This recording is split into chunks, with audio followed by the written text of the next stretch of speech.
TV KPM.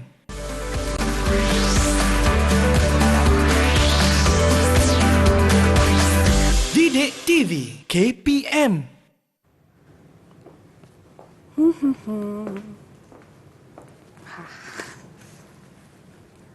Banyaknya. Berlari berkejaran seindah bunga di taman Cik Goira. Kat sini. Cikgu lama tak jumpa. Cikgu buat apa kat sini? Allah, Irfan. Beli buah macam ni lah. Kita nak cantikkan kulit. Kena ada banyak vitamin C. Wah, sihatnya Cik Goira. Itulah, sebutlah kebetulan. Rezeki Irfan. Terima kasih. Ambillah apple ini. Tapi cikgu, saya tak suka sangat buah apple ni sebab Irfan lebih suka buah cempedak. Irfan suka buah cempedak. Buah cempedak, cikgu. Kebetulan. Tadi cikgu lalu tadi dekat luar pagar ada pokok cempedak tengah berbunga. Macam pantun lah cikgu bunyi ni. Macam pantun kan. Tengah berbunga. Jadi tak lama lagi tu dapatlah buah dia. Oh, ya ke? Maknanya buah datang dari bunga? Iya, Irfan tak tahu. Betul ke cikgu? Betul.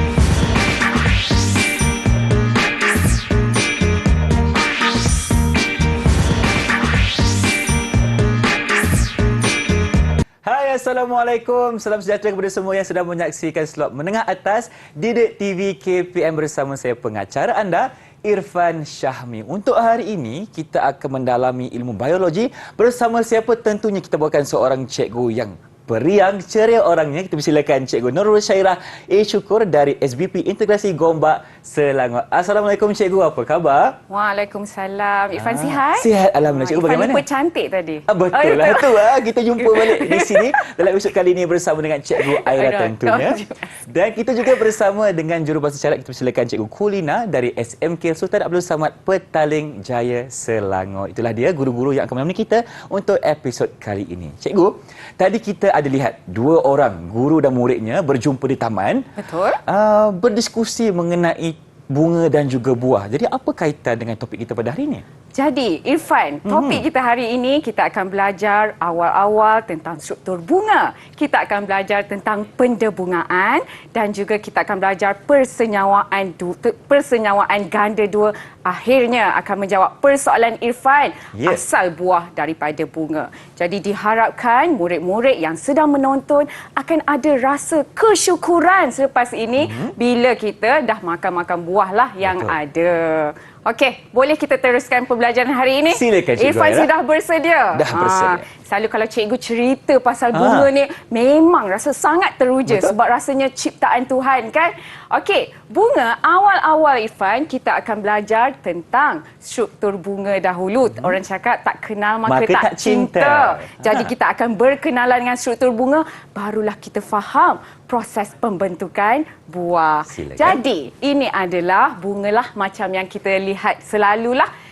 Kalau murid-murid kat rumah, kalau dah penat sangat belajar, pergi kat luar mengambil udara, cubalah perlihatkan ataupun perhatikan struktur bunga. Kita akan lihat ada beberapa struktur utama yang murid-murid perlu tahu bila kita lihat struktur bunga. Okey, sekarang ni kita tidak lihat lagi struktur jantan dan betina. Betul tu Irfan, sebenarnya bunga pun ada struktur jantan dan struktur betina. Oh, ada perbezaan di situ. Ya, bukan manusia sahaja yang ada organ pembiakan lelaki dan perempuan. Bunga pun ada struktur jantan dan struktur betina. Bezanya, dekat satu struktur bunga ni, dia ada dua-dua, struktur jantan dan struktur betina. Tapi bergantung juga kepada tumbuhan tersebut. Tetapi kebanyakannya, bunga mesti ada struktur jantan dan struktur betina. Jadi ini memudahkan proses pembiakan. Kan senang kalau manusia pun ada dua-dua, kita tak perlu cari pasangan. Ini kalau kita lihat bunga hari ini. Okey, kita berbincang dulu tentang struktur bunga yang tidak melibatkan struktur pembiakan jantan dan betina. Sebab perlulah ada organ-organ yang menjaga struktur pembiakan ni. Jadi kita lihat di bawah ni Irfan, Okey. kita ada Hijau di situ. peduncle. Peduncle? Ya, peduncle ni dia tolong pegang bunga kat situ. Dia tolong menunjukkan kecantikan bunga. Semua tu bergantung kepada peduncle. Jadi murid-murid, kita jangan sesuka hati saja petik bunga kat sini. Jangan sesuka hati petik potong peduncle ni. Sebab struktur bunga ni adalah struktur yang paling berharga bagi sesebuah pokok. Kemudian kita ada sepal di sini. Sepal, okey. Sepal. Sepal ini tolong melindungi struktur bunga di atas sewaktu bunga masih dalam tunas. Jadi dia macam baby macam tu. Bayi yang Macam belum bayi, berkembang. betul. Bayi belum berkembang. Inilah sepal lah yang tolong melindungi. Dan yang paling cantik, kegemaran wanita selalunya adalah petal. Petal. Okey. Petal ini berwarna-warna. Adalah bunga petal merah, ada bunga petal kuning. Yang inilah yang kalau kita bagi tu kepada semua kan. Selalunya wanita suka bunga. Suka sangatlah bunga. Tertarik kepada petal. Tapi bukan wanita sahaja. Selalunya petal ni fungsi utama dia adalah untuk menarik ejen pendebungaan. Contoh dia lebah. Okey, maaf. Lebah. Cikgu terkeliru Okey. dengan labah-labah. Lebah Bukan adalah labah-labah, ejen pendebungaan. Jadi boleh Irfan, itu Boleh. struktur bunga yang tidak berkaitan lagi dengan struktur pembiakan. Sekarang kita lihat struktur pembiakan jantan dan betina dalam ini. Ini adalah organ pembiakan. Ada dua. Kita lihat satu demi satu. Pertama, ini adalah struktur jantan dekat bunga. Kita lihat ada filamen di sini, Irfan. Okey. Filamen, fungsi dia adalah satu batang yang sangat halus untuk memegang enter. Kenapa enter berada di atas ini? Okey. Enter adalah organ yang paling penting untuk organ pembiakan jantan bagi bunga. Kenapa Cikgu? Kenapa? Kerana di enter inilah di mana debunga-debunga dihasilkan. I see. Lagi tinggi filamen, lagi tinggi enter, lagi senang debunga ini untuk dibiakkan. Okey, itu adalah struktur pembiakan jantan bagi struktur bunga ini. Boleh Irfan? Boleh kita Cikgu. teruskan? Kita nak lihat pula bagaimana organ pembiakan bagi betina pula. Bagi betina. Sebelum kita lihat organ pembiakan betina, enter dan filamen kadang-kadang kita tak asingkan. Kadang-kadang kita tanya, apakah organ pembiakan Kita jantan? satukan dia? Kita satukan. Kedua-dua enter dan filamen dikenali sebagai stamen. Oh, okey. Maklumat Stamen. baru. Jadi murid-murid bila cakap pasal stamen, kita tahu terdiri daripada enter dan filamen. Filamen, Di okey. mana debunga dihasilkan? Di enter, Di cikgu. enter, bijak. Apakah fungsi filamen? Fungsi filamen adalah untuk Memegang enter. sahaja. Semudah itu. Debunga tidak dihasilkan di filamen. Betul. Filamen hanya memegang enter. Sekarang kita dah belajar tentang struktur jantan dalam struktur bunga ini. Kita lihat pula struktur yang paling menariklah cikgu rasa, struktur betina bagi bunga. Jadi, struktur betina bagi bunga ni walaupun nampak banyak nak ingat, tapi bukan. Selagi kita tahu Irfan, senang. Sebab bila kita dah tahu ni, kita baru tahu dari mana asalnya buah yang awak makan sekarang. Okey. Di atas kita ada stigma. Okey, stigma ni ada strukturnya yang betul-betul menarik. Di bawah stigma ada stil. Okey. Right? Selepas stil kita ada ovari. Di dalam ovari terdapat ovum. Sama seperti ejek untuk pembiakan berita bagi perempuan, cikgu kan? Kita ada ovari dan juga ovum juga. Ya, kita ada ovari. Di akhir sesi ni, setiap kali murid-murid mungkin makan buah, sebenarnya tengah makan ovari bunga. Bagaimana tu? Nantikan. Okey, di organ struktur betina ini kita panggil sebagai carpel. Jadi, bila kita cakap struktur betina, bila sebut carpel, terdiri daripada stigma, stil, ovari dan ovule. Nampak senang kan? Sekarang ni okey lagi? Boleh lagi, boleh lagi. Boleh Kalau lagi? boleh, ini. Dalam bunga ni Okey. tadi, kita akan ada ujian sikit untuk Irfan. Untuk saya? Untuk. Siapa lagi lepas okey. saya kat sini? Soalan Okey. pertama cikgu Baik. tanya yang bawah tu, yang tak berkaitan lagi dengan Aha. organ pembiakan ni. Kita ada Okey. apa di bawah ni? Baik, yang bawah sekali itu untuk memegang bahagian di atas kita panggil pedangkel. Betul. Di sini? Sepal. Betul. Okey. Di sini? Yang paling disukai oleh wanita di luar sana kita panggil sebagai petal. Betul. Okey, kita tengok betul tak jawapan ni? Betul. Tepat sekali. Tepat sekali. Okey, kita tengok pula. Belum habis lagi. Belum habis lagi? Belum habis lagi. Okay. Jangan risau. Baik. Dah terbagi jawapan. Okey, Kita cepat. balik. Belum, kita tengok Belum. lagi. Okey. Irfan tak nampak lagi, cikgu? Tak nampak lagi. Okey, cepat Irfan. Okey, apa soalannya, cikgu? Organ struktur jantan bagi bunga ini. Okey. Baik, yang mana dulu? Di atas ni kita panggil? Yang atas kita panggil sebagai enter. Enter. Di Yang sini bawah kita panggil sebagai filament. filament. Jadi enter dan filament kita kenali sebagai Stamen. stamen. Tengok betul ataupun tidak? Terlihat dulu jawapannya? Bijak. Terima kasih. Cemerlang. Sekarang yang terakhir kita nak tengok betul tak Irfan bagi perhatian kepada cikgu bila cikgu mengajar ni. Kenapa ni, cikgu? Okey.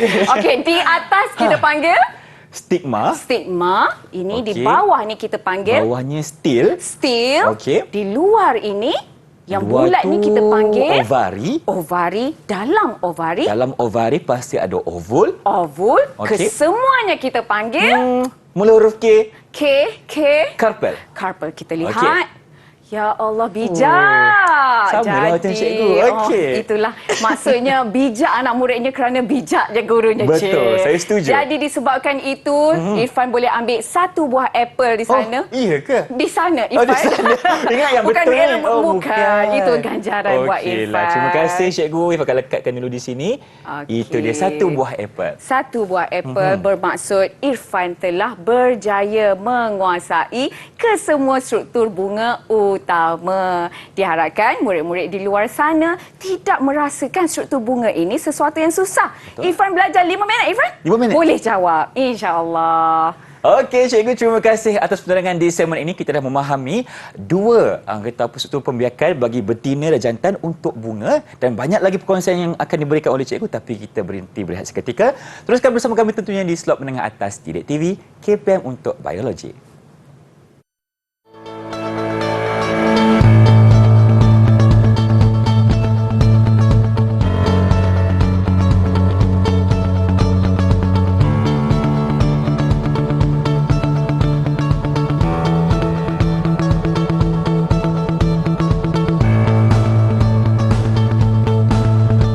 Didik TV KPM.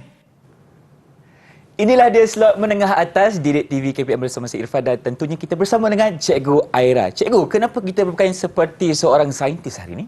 Sebab hari ni Irfan kita akan mengkaji tentang pendebungaan dan percambahan debunga. Menarik tak? Menarik, cikgu. Jadi, sebelum kita melakukan penyiasatan saintifik, biarlah cikgu terangkan serba sedikit tentang penyiasatan saintifik kita pada hari ini. Silakan. Jadi, kita akan lihat pendebungaan dan persenyawaan. Sebelum tu Irfan, perlu kita faham apakah maksud pendebungaan. Okey, kita tahu debunga asalnya daripada enter ini. Jadi, untuk persenyawaan berlaku, debunga ini perlu melekap kepada stigma. Betul kan? Ini adalah organ pembiakan jantan, ini adalah organ pembiakan betina. Proses perpindahan debunga daripada enter kepada stigma itu yang kita panggil pendebungaan. Dan pendebungaan ini boleh berlaku sendiri, maksudnya dalam struktur yang sama, ataupun debunga ini boleh dibawa angin dan pergi melekap di stigma bunga yang lain. Itu adalah pendebungaan silang. Baiklah Irfan, kita lihat kat sini. Okey, murid-murid tahu ini adalah struktur debunga yang dihasilkan oleh enter. Ni kalau cikgu zoom, macam inilah rupa debunga tersebut. Dalam mikroskop cikgu boleh nampak Dalam ke? mikroskop. Kita boleh nampak sebenarnya dan sebenarnya murid-murid boleh laksanakan penyiasatan saintifik ini di sekolah. Ini adalah debunga yang matang. Okey, ada 2 nukleus di situ. Murid-murid pasti tahu nama-nama nukleus. Ini sebenarnya gambar debunga yang ada pada bunga raya. Ni kalau kita zoom, kita nampak ini semua adalah debunga tersebut pada enter dan dipegang oleh filament. Di atas ini adalah stigma. Di mana sekiranya debunga ini melekat pada stigma, barulah berlakunya proses pendebungaan. Jadi, Irfan, Ya, kita saya. akan lihat di sini, ini adalah struktur debunga. Tadi kan cikgu kata terdiri daripada dua nukleus. Satu nukleus tiup, satu nukleus penjana. Jangan risau, tak susah pun Irfan kan? Satu debunga ada dua nukleus. Nanti kita akan tengok apakah fungsi kedua-dua nukleus ini. Dan bila debunga ini sampai, debunga ini akan mula bercambah atau bertunas ke bawah. Kenapa Irfan? Kejap lagi, inilah penyiasatan saintifik yang kita akan lakukan bersama-sama tak sabar pada ni, hari cikgu. ini. Tak sabar ya? Okey. Boleh kita mulakan? Boleh, tak ada masalah cikgu. Boleh ke Okey. sini bersama Irfan? Di hadapan Baik. cikgu ini Kita ada dan di apa? hadapan Irfan, kita ada mikroskop cahaya. Alright, di sinilah yang kita akan gunakan untuk melihat Okey. percambahan debunga. Baik, sementara Jadi, tu kita kena pakai apa ni cikgu? ini adalah sarung tangan kerana kita menggunakan pewarna asetokarmin.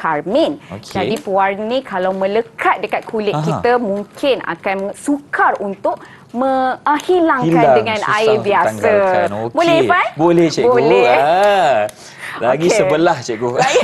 Tak apa, sebelah pun Sebelah boleh. pun Sebab okey. satu je kita akan gunakan Okey, untuk boleh.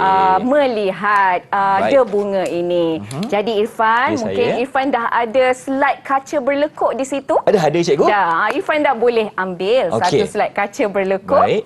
Okey. Ambil. Bentuknya macam ni. Dia ada lekuk dekat dalam. Bezanya daripada slide kaca biasa, Okey. tiada lekuk. Jadi yang ni yang kita akan gunakan untuk eksperimen kita pada hari ini. Baik, kita Boleh? lihat lagi sekali. Okey. Oh, ada lekuk di situ.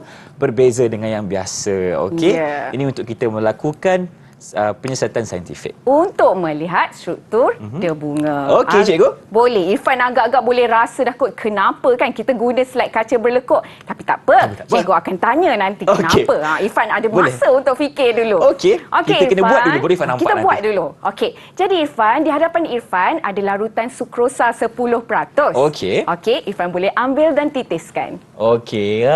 Okey, 10% titiskan di...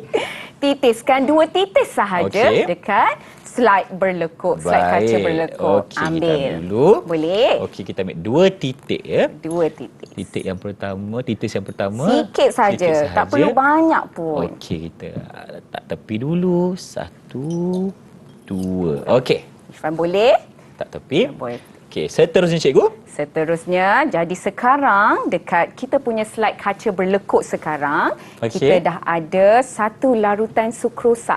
Aha, Larutan di nampak? sini di atas Okey. slide kaca berlekuk. Baik. Sekiranya tak apa, murid-murid kat rumah boleh buat ni. Betul. Mudah je ni, eksperimen, okey. penyiasatan yang sangat mudah.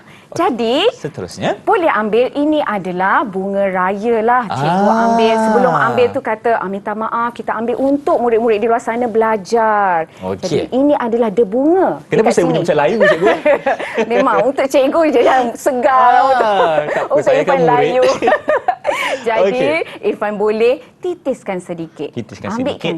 Okey, kita Jadi, ambil. kita ambil, gunakan forceps ini Okey. ataupun kita boleh pegang, tak ada masalah, pegang di hujung. Baik. Ambilkan beberapa debunga Okey. supaya debunga ni dapat masuk dekat larutan sukrosa itu. Oh, kita ambil cikgu Ya, biasanya pendebungaan debunga tu yang kena terbang kepada stigma. Betul juga. Kan? Sekarang ni kita letak debunga dekat larutan sukrosa. Okey, dah cikgu. Okey, sudah. Dah selesai. Jadi sekarang ni belum dah siap ke kita punya slide ni? Belum lagi Belum rasanya. lagi. Okey. Murid-murid mesti tahu asas dia. Jadi kita kena ambil pewarna. Pewarna yang kita gunakan adalah asetokarmin. Okey. Okey, kita ambil dan kita boleh titiskan. Berapa titis cikgu? Kita boleh titiskan satu titis sahaja. Satu sahaja. Okey, kita ambil dulu. Hati-hati. Okey. Titiskan sahaja. Titiskan sahaja. Satu titis pun dah Okey. cukup. Dan sifat asetokarmin ni adalah dia merengsa sedikit. Jadi Okey. murid-murid berhati-hati. Dan seperti yang cikgu katakan, pastikan menggunakan sarung tangan. Kan kalau lekat dekat kulit kita, payah nak keluarkan. Jadi sekarang ni sebenarnya kita letak adalah slide kaca. Okey. Mungkin kita boleh letakkan slide kaca Tak apa, kalau murid-murid dekat rumah mesti ada slide kaca kan? Okey, kita akan tutupkan dan menggunakan jarum tenggek ni. Okey. Kalau ni kan, ini cikgu buat demonstrasi. Kalau inilah slide kaca tersebut, murid-murid sebab ingat, kertas 3 memang memerlukan penyiasatan saintifik. Jadi murid-murid dah kena tahu prosedur-prosedur ni. Betul. Kita gunakan jarum tenggek macam ni, slow-slow, okey, perlahan-perlahan turunkan kerana kita tak nak ada buih-buih yang melekat. Okey. Jadi lepas tu Irfan dah siap. Irfan pusing dulu ke objektif lensa yang paling rendah sekali. Yang paling pendek itu adalah yang paling rendah. Kita pusingkan dan boleh letakkan slide yang diletakkan tadi. Bismillah. Okey, kita letak dulu. Kat situ. Baik, di atas cikgu Ya, di atas. Okey. Jadi disebabkan ini adalah mikroskop cahaya, jadi murid-murid perlukan pencahayaan yang terang untuk melihat bunga dalam slide ini. Jadi pastikan dalam makmal, penyiasatan di makmal, gunakan mungkin di tepi-tepi makmal di mana pencahayaannya lebih terang dan murid-murid boleh tengok. Irfan cuba tengok dekat bawah tu apa yang Irfan nampak sebenarnya. Okey, kita lihat melalui ini cikgu lihat. Kita lihat dulu. Irfan boleh pusingkan sebenarnya kalau jangan risau mikroskop kalau mikroskop ini position gunakan position yang paling selesa, yang sesuai. Janji kita boleh nampak. Okey. Irfan nampak tak apa tadi? Okey, Irfan tengok lagi sekali cikgu. Okey, kurang jelas cikgu. Mungkin ada masalah pencahayaan. Mungkin ada masalah pencahayaan. Jadi di sini tadi cikgu telah terangkan macam mana pendebungaan adalah proses perpindahan debunga kepada stigma. Tapi Irfan, debunga dia tak ada mata. Macam mana dia tahu dah sampai stigma? Jadi, kan? Macam, how? AutoCAD, dia tak tahu kan? Jadi, bila dah sampai stigma ni, macam mana dia tahu? Dia perlu mula bercambah kan? Jadi, ini yang tadi yang kita lihat dalam mikroskop yang Irfan tonton tadi sebenarnya adalah nampak percambahan ataupun pertunasan debunga ini. Jadi, daripada asal debunga ini, dia mula keluarkan tiup dia dekat melunjur ke bawah. Jadi kerana apa? Kerana dekat stigma mempunyai gula. Jadi gula itu adalah suatu isyarat untuk debunga ini katakan dia dah sampai stigma. Jadi macam kita tadi kita gunakan larutan sukrosa yang mengandungi gula. Sebenarnya gula ini membekalkan tenaga. Macam kita juga Irfan. Juga kita gunakan gula. Ya, gula. Kita makan nasi, dalam nasi ada gula, baru kita ada tenaga kan nak belajar. Sama juga seperti percambahan debunga ini. Percambahan ini menggunakan isyarat iaitu kehadiran gula pada stigma, barulah percambahan debunga ini berlaku. Baik. Jadi inilah masa yang Irfan tunggu-tunggu. Kenapa saya pula tunggu ni? Kita dah belajar banyak tentang percambahan debunga. Kita dah buat penyiasatan saintifik. Irfan pun dah tengok larutan sukrosa berwarna asitokarmin. Soalan cikgu pada Irfan hari ini. Bismillah. Jangan susah sangat. Okey, silakan cikgu. Okey. Apa jadi sekiranya cikgu lupa bawa larutan sukrosa hari ini, cikgu guna air suling biasa? Okey. Kalau cikgu menggunakan air suling, maknanya proses pendebungaan itu tak akan berlaku, tidak akan bercambah kerana tiada kehadiran gula, cikgu. Ya, betul. Inilah bila Irfan jawab macam ni, cikgu bangga. Maksudnya betul lah apa yang cikgu ajar hari ini. Okey, betul. Sekiranya murid-murid tak menggunakan larutan sukrosa, tidak akan berlaku percambahan debunga ini kerana tiada di mana nak dapat tenaga. Betul. No. Tiada isyarat yang akan dibekalkan. Ya, itu yang pertama. Sekarang ni soalan yang kedua. Silakan. Soalan mula-mula tadi cikgu tanya Irfan, kenapa kita guna slide kaca berlekuk? Kenapa kita tak beli yang biasa saja? Kenapa kita beli yang mahal sikit? Kita gunakan kaca yang berlekuk ni sebenarnya untuk kita melihat keseluruhan struktur bunga yang ada, cikgu. Debunga. Betul. Sebab kalau kita guna slide kaca biasa saja Irfan, memang kita akan penyekkan spesimen kita. Betul. Jadi kalau debunga tu kita penyekkan, kita tak dapat nampak keseluruhan struktur 3D. Jadi betul, kedua-dua Irfan boleh jawab, boleh ambil satu lagi. Satu buah lagi apple ganjaran Satu untuk lagi buah Irfan. apple. Okey, terima kasih Cikgu. Untuk penerangan di Sama-sama. zaman ini kita dah faham. Okey, kita telah lakukan penyiasatan saintifik mengenai proses pendebungaan. Jadi jom kita berhenti berehat seketika. Teruskan bersama kami tentunya di Didik TV KPM. Jangan ke mana-mana.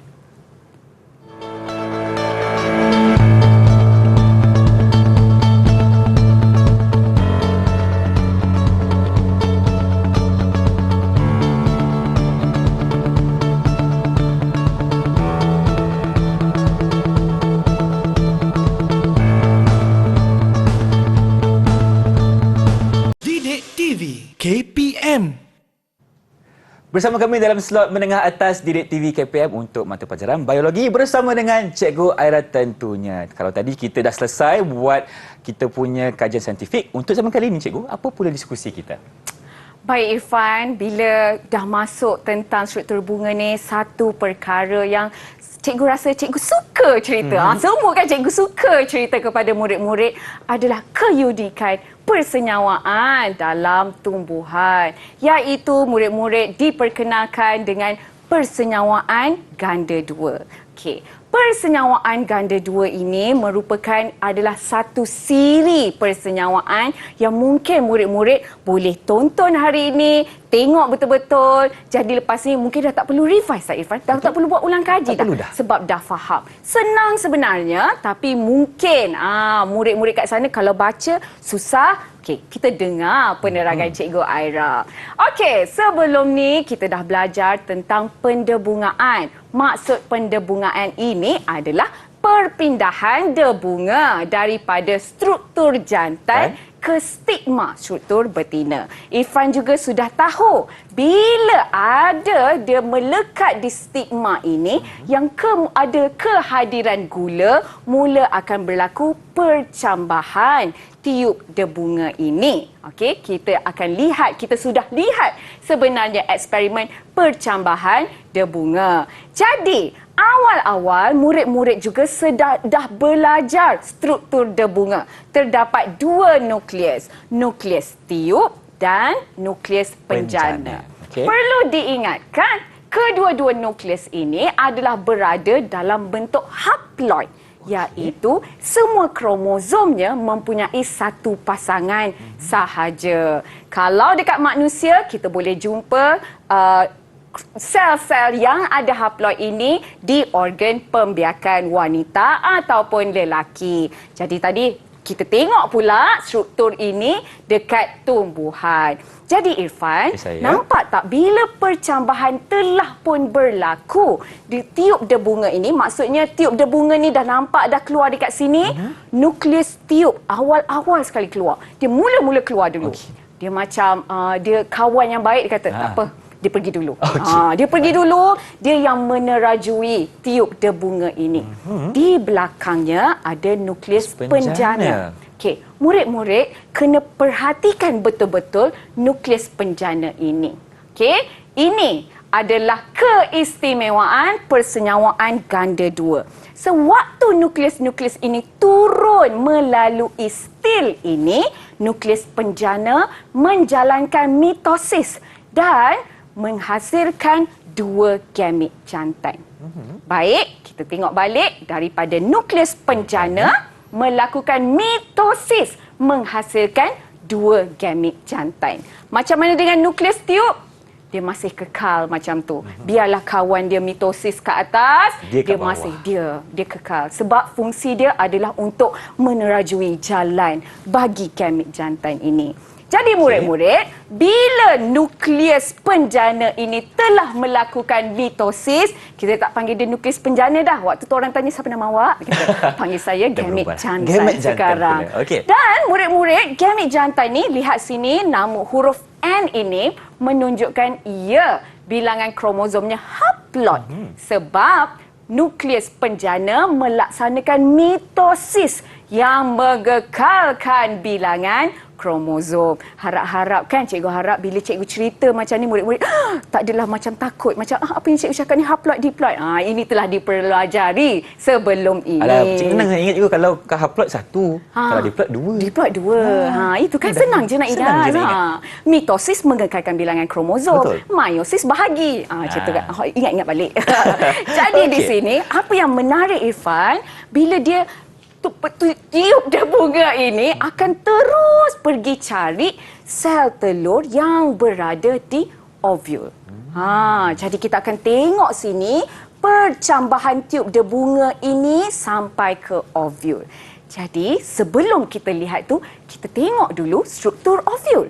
Mestilah kenapa, apa fungsi dua-dua gamit jantan? Kenapa kena ada nukleus tiup kan?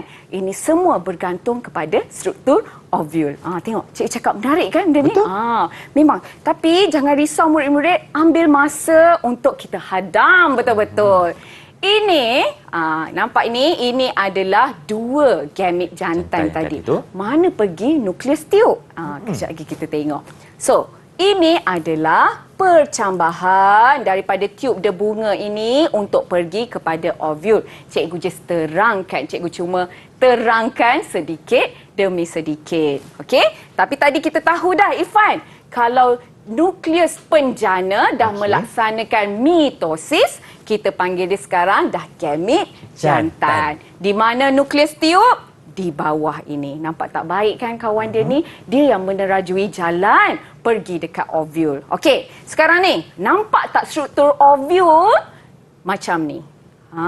Mari kita berkenalan satu demi satu. Kalau kita ambil ovul, kita besarkan dia, inilah sel-sel yang kita boleh nampak. Okey, di atas ni kita panggil sebagai sel antipodal. Right? Sel antipodal. Ada 3 dekat atas.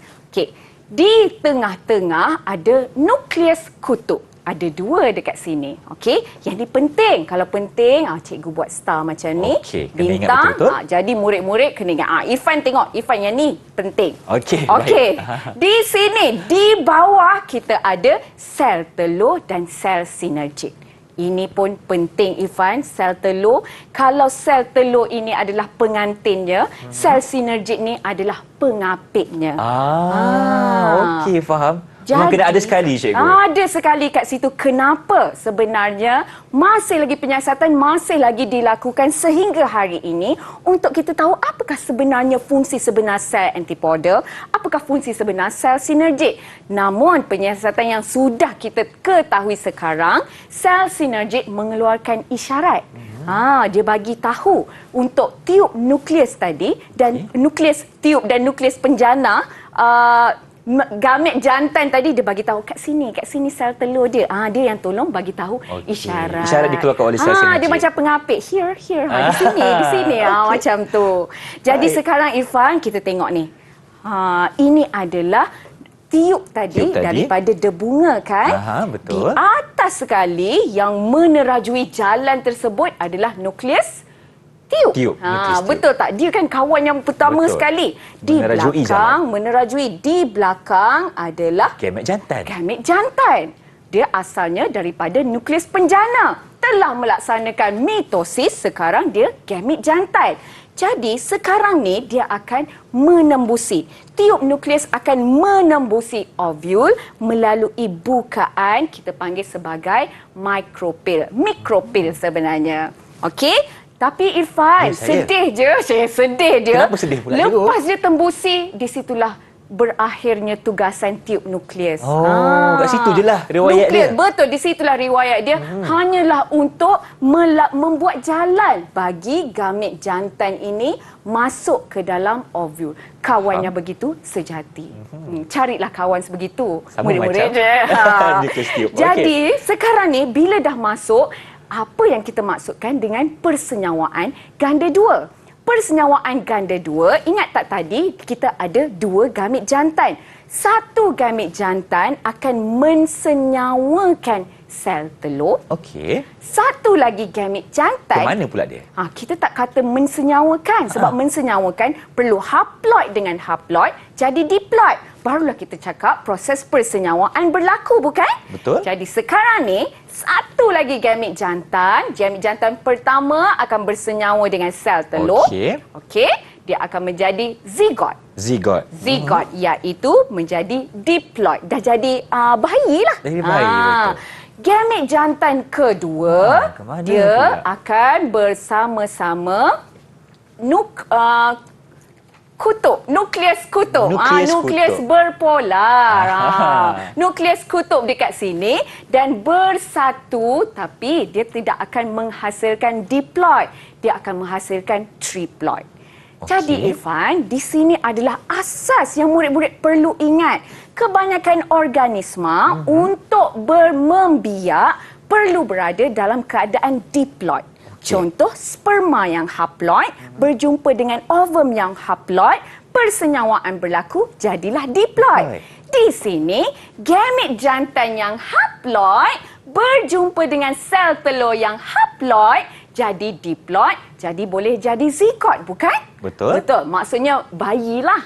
Cuma kita tak nampaklah macam bayi betul. Bayi pokok dia Bayi lah. pokok. Ya. Gamit jantan yang kedua pula akan bersatu dengan nukleus berkutub ini untuk membentuk endosperma. Boleh. Okey. Apa itu endosperma? Endosperma itulah yang membekalkan nutrien bagi percambahan zigot itu nanti. Boleh, Irfan? Boleh, cikgu. Boleh. Kita cuba tengok balik. Cikgu tengokkan dekat sini. Nampak tak? Ini adalah persenyawaan sel telur. Nampak tak sel sinergik tadi dah tak ada dah. Sebab dia dah bagi isyarat untuk gamit jantan ni mensenyawakan sel telur. Di situlah dah habis dah tugas pengapit itu tadi. Tapi ada gamit jantan yang kedua akan bersatu dengan nukleus berkutub kat sini untuk membentuk endosperma. Okey. Nampak macam susah tapi harap-harap Irfan faham. Faham, cikgu. Faham. Irfan cuba hadap sekarang ni. Cuba. Ada hadap dah hadam. Hadap okey. dan hadam. Itu betul. yang penting. Jadi, tadi nampak tak sel telur setelah disenyawa kan menjadi zigot. Tadi satu lagi, gamit jantan tadi bersatu dengan nukleus berkutub untuk membentuk tisu endosperma. Okey. Senang je kan? Maknanya cikgu tadi, tisu endosperma ni adalah bertugas sebagai membekalkan nutrien. Membekalkan nutrien. Okey. Tapi- Sekiranya ada berlaku apa-apa dekat tisu tu, apa akan terjadi, cikgu? Itulah maksudnya biji benih itu tidak boleh bercambah sebab tisu faham. endospermanya tidak boleh membekalkan Nutrien. nutrien. Tapi itulah sebenarnya proses persenyawaan ganda dua. Maksudnya kita senyawakan sel telur satu. Kali kedua kita tak cakap kita senyawakan, kita Lekatkan. satukan Satukan. dengan nukleus berkutub. Okey. Proses dia harap-harap Irfan boleh faham satu demi satu. Jadi kita tengok kat sini. Okey. Ini cikgu cuba cikgu kacuk-kacukkan dia macam tu. Irfan cuba susut. Yang mana Okey. satu yang berlaku dahulu. Boleh cikgu berikan masa sedikit untuk Irfan Boleh, baca dulu? Irfan. Okey, kita lihat dulu. Mungkin Di sini. murid-murid di rumah juga boleh cuba bersama Irfan hari ini. Boleh. Untuk kita lihat bagaimanakah susunan yang sebenarnya. Susunan yang sebenar. Okey, baik. Boleh Irfan mulakan? Boleh. Irfan nampak yang pertama sekali, debunga dipindahkan ke stigma. Betul. Mesti. Okey, Mesti itu yang pendebungaan pertama. berlaku dahulu. Okey. Nombor satu. Baik, yang kedua, akan berlaku proses pencambahan debunga membentuk tiub debunga. Betul. Okey. Yang kedua. Yang kedua, okey. Yang ketiga, kita ada dua nukleus, iaitu nukleus penjana dan juga nukleus tiub. Dan untuk yang ketiga ni, nukleus penjana membahagi secara mitosis membentuk dua gamet jantan. Okey, itu yang ketiga. Yang keempat, nukleus tiub merosot dan kedua-dua gamet jantan masuk ke dalam pundi embrio. Okey. Baik. Okey, Irfan tengok dulu. Rasanya betul. Lepas tu, tiub debunga menembusi oval melalui mikropil. Okey. Itu dan- yang terakhir. Dia terakhir. Itu yang terakhir. Ya, Jadi okey. kita tengok susunan dia betul ke tak apa yang Irfan cakap. Pertama, debunga dipindahkan ke stigma. Okey. Yang pertama. Yang kedua, percambahan debunga. Haruslah. Stigma ada gula, jadi boleh berlaku percambahan. Nombor 2, bila dah berlaku percambahan ini, nukleus penjana di belakang tadi akan membahagi secara mitosis. Membentuk gamet jantan seperti Irfan jawab tadi. Nombor 4, tiup de bunga menembusi ovul melalui mikropil. Alright, dia dah menembusi dulu. Terbalik tadi. Kenalah dia tembus dulu. Barulah kedua-dua gamet boleh masuk.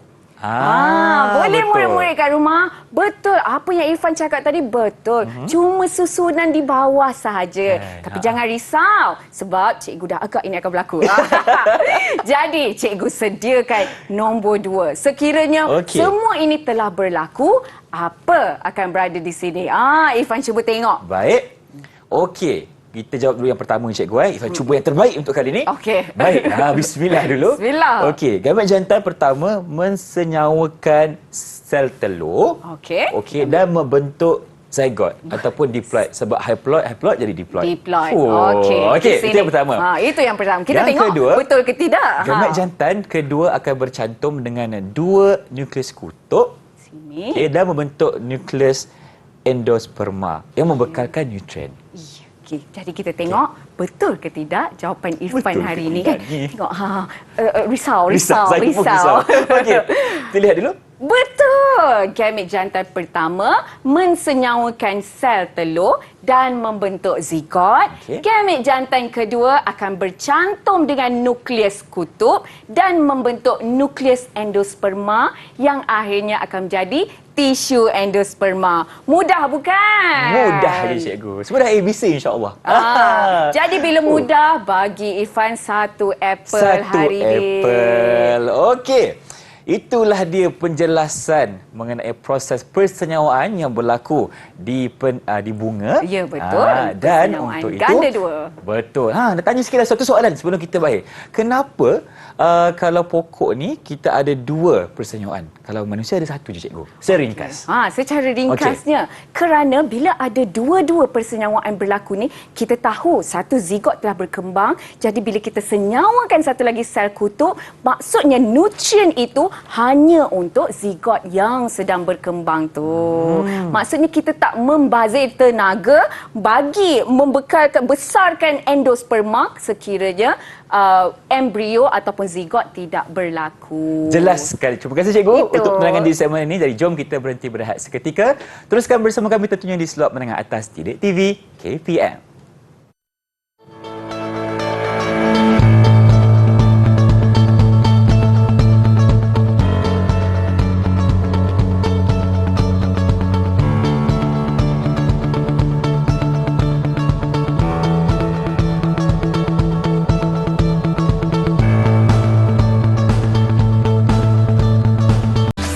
Didik TV KPM.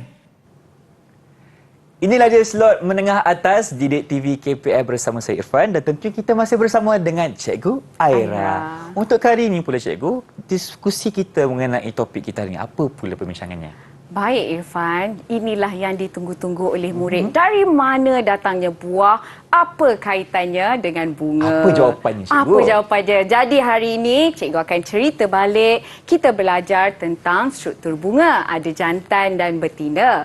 Bila bunga daripada struktur jantan pindah kepada stigma, akan berlaku percambahan kerana ada gula pada stigma itu.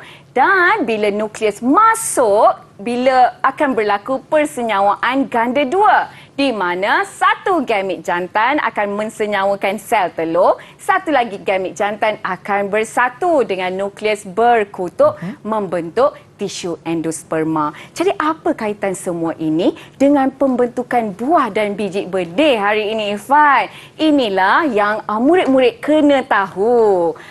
Baik. Tadi ada persenyawaan di antara gamet jantan dan juga sel telur membentuk zigot. Betul tak Irfan? Betul cikgu. Jadi zigot ini akan melaksanakan mitosis. Jadi daripada ada zigot, sekarang ada 2 embrio. Okey. Di atas ni kita panggil sebagai di atas kita panggil sel terminal, di bawah adalah sel basal. Alright, terminal di atas, sel basal di bawah. Daripada satu zigot membentuk sel terminal dan sel basal. Okey, murid-murid nampak saja macam banyak sangat informasi yang perlu diingat, tapi jangan risau. Kalau kita faham, insya-Allah lekat dekat dalam otak. Jadi di sini, sel basal ni satu dia akan letak je dekat bawah ni. Dan sel basal masih akan membahagi dan membentuk penggantung. Jadi murid-murid kalau tengok dekat dalam buku teks, sel-sel yang kecil ini kita panggil sebagai penggantung. Di bawah masih lagi sel basal, ada satu yang tolong lekat pada biji benih. Di atas pula, sel terminal yang atas ni tadi Irfan, dia akan membahagi dengan banyak dan membentuk struktur cantik macam ni. Macam bentuk hati macam ni. Ini yang kita panggil sebagai embrio buah. Bila dah ada embrio macam bayi lah. Macam bayi, manusia daripada zygote jadi embrio dan menjadi fetus iaitu bayi. Sama juga macam pokok. Jadi ini adalah struktur biji benih. Cikgu besarkan struktur biji benih ni tadi. Bila dia dah berkembang, di bawah ni masih ada penggantung. Kita nampak gambar kecil je ada penggantung. Di sini, embrio di bawah sekali akan membentuk menjadi radikal. Okey? Cara senang nak ingat, Irfan, radikal mula huruf R. Okey. Kalau R, kalau bahasa Inggeris kita ingat root. Root akar. Jadi inilah yang akan bertunas menjadi akarnya nanti. Radikal tu cikgu. Radikal. Baik. Di atas ini kita ada plumule. Plumule ni nanti akan berkembang menjadi pucuk. Ingat huruf P. Plumule. Okey. Pucuk. Di atas dua ni pula Irfan adalah cotyledon. Okey, untuk biji benih ni ada dua cotyledon. Maksudnya pokok ini adalah eudicot. Mungkin ada juga biji benih yang murid-murid mungkin tengok biji benihnya berbeza. Itu mungkin monocotyledon. Ini adalah dieucotyledon. Eudicot mempunyai lebih daripada satu cotyledon. Inilah Irfan, biji benih yang terhasil selepas persenyawaan ganda dua itu tadi. Kita lihat tadi persatuan gamit jantan tadi dengan nukleus berkutub akan membentuk tisu endosperma. Jadi sebenarnya di sinilah Irfan, bila pokok tu dekat dalam biji benih, yang tolong bagi nutrien adalah datang daripada tisu endosperma ni. Dia nak pastikan anak dia nanti boleh bila pergi biji benih ni ditanam dekat tempat lain nanti, dia nak pastikan anak dia sihat. Jadi dia bagi nutrien. Itu yang pertama Ifat. Jadi sekarang kita bolehkah anggarkan sebenarnya biji benih ni macam bayi kepada pokok. Baru dilahirkan. Baru dilahirkan. Jadi biji benih selalu kita jumpa dekat dalam buah kan? Betul. Dekat luar dia tu yang kita makan tu tadi sebenarnya adalah ovari bunga. Itulah jawapan dia. Itulah jawapannya. Jadi ovari ni dia akan membengkak dia untuk melindungi biji benih ni. Itu yang kita makan. Jadi murid-murid, kita dah tahu betapa berharganya buah ni dan biji benih untuk tumbuhan. Jadi selepas ini kalau murid-murid beli ataupun makan buah tembikai ke apa kan, bila jumpa biji dia jangan buang je macam tu. Simpan, cikgu. Kita simpan, kita tanam tempat yang betul. Sebenarnya lah kalau cikgu suka cakap pada pelajar-pelajar, murid-murid cikgu lah kata sebenarnya buah ni boleh kita katakan sebagai tanda terima kasih pokok kepada kita sebab tolong sebarkan biji benih dia. Jadi itulah asalnya daripada bagaimana bunga berlaku pendebungaan, berlaku percambahan, terhasilnya biji benih dan jadilah buah yang kita makan. Okey. Cikgu baru sahaja terangkan kepada Irfan semua benda ni. Harap-harap masih segar lagi kan? InsyaAllah cikgu. Soalan yang sama saja. Cikgu pun cakap tadi. Okey. Mungkin Irfan boleh ni balik. Irfan boleh, cikgu tanya, Irfan boleh jawab Imbas balik. Kembali. Imbas kembali. Baik. Jadi sekarang ni Irfan, tadi persenyawaan antara gamit jantan dengan sel telur dekat ovul ini akhirnya akan membentuk apa? Okey. Kalau untuk itu, dia akan membentuk biji benih, cikgu. Benar, itulah biji benih kan. Sebab akhirnya, maksudnya dekat dalam biji benih ada embrio. Ada embrio, Baby betul. pokok. Comel. Okey, itu yang pertama. Yang kedua pula, soalan cikgu, Okey. tadi cikgu kata ovari dia akan membengkak, betul. untuk melindungi biji benih. Jadi sebenarnya ovari bunga itu akan menjadi apa? Ovari itu sebenarnya akan menjadi buah yang kita makan selama ni, cikgu. Benar. Adakah Irfan lepas ni akan rasa lebih bersyukur lepas Pasti. makan buah? Okey. Pasti, cikgu. Baik, terima kasih banyak-banyak kepada Cikgu Aira kerana berdiskusi dengan kita mengenai pembiakan seks dalam tumbuhan berbunga. Betul. Jadi, untuk cikgu kita dapatkan rumusan, cikgu silakan. Boleh. Jadi untuk rumusannya hari ini, pembiakan seks untuk bunga ini, kita perlu tahu struktur bunga yang asal. Kita ada struktur jantan, struktur betina. Bila berlaku pendebungaan ini maksudnya adalah perpindahan debunga daripada struktur jantan kepada stigma struktur betina. Akan berlaku percambahan debunga ini di mana akan berlaku persenyawaan ganda dua. Satu gamit jantan akan mensenyawakan sel telur, satu lagi akan bersatu dengan nukleus kutub, di mana persenyawaan ini akhirnya akan membentuk biji benih dan juga ovari akan membesar, Bengkak. membentuk buah, di mana yang mungkin murid-murid tonton ni mungkin tengah makan buah. Itulah datangnya buah kita sebenarnya. Okey, cikgu nak tanyalah, macam mana prestasi saya untuk hari ini? Sebagai murid cikgu lah. Sebagai Irfan sebenarnya cikgu nak nangis rasa. Rasa macam bersyukur mendapat Ya ke? pelajar seperti Irfan. Alhamdulillah. Hari ini Irfan berjaya menjawab keempat-empat soalan cikgu dengan betul. Jadi silalah ambil satu lagi apple untuk memenuhkan prestasi Irfan pada hari ini. Tahniah yang cikgu terakhir. ucapkan. Terima kasih, cikgu. Dan nak tanya jugalah, bagaimana rakan-rakan saya yang di rumah ni nak dapatkan latihan pengukuhan dekat mana, cikgu? Okey, sekarang latihan boleh didapat di Sumber Delima, betul Irfan? Portal Delima? Portal Sumberku. Delima. Jadi Okey. untuk murid-murid dekat rumah boleh melayari Portal Delima untuk mendapatkan lebih banyak latihan dan nota. Itu dia. Terima kasih lagi sekali kepada Cikgu Aira dan tentunya kita terima kasih kepada Cikgu Kulina kerana bersama kami untuk episod kali ini. Kita kena belajar biologi ni untuk memahami ciptaan Tuhan kerana sangat dekat dengan kita. Kalau kita jumpa lagi, dengan itu Assalamualaikum. Salam sejahtera. Didik TV KPM. Okay.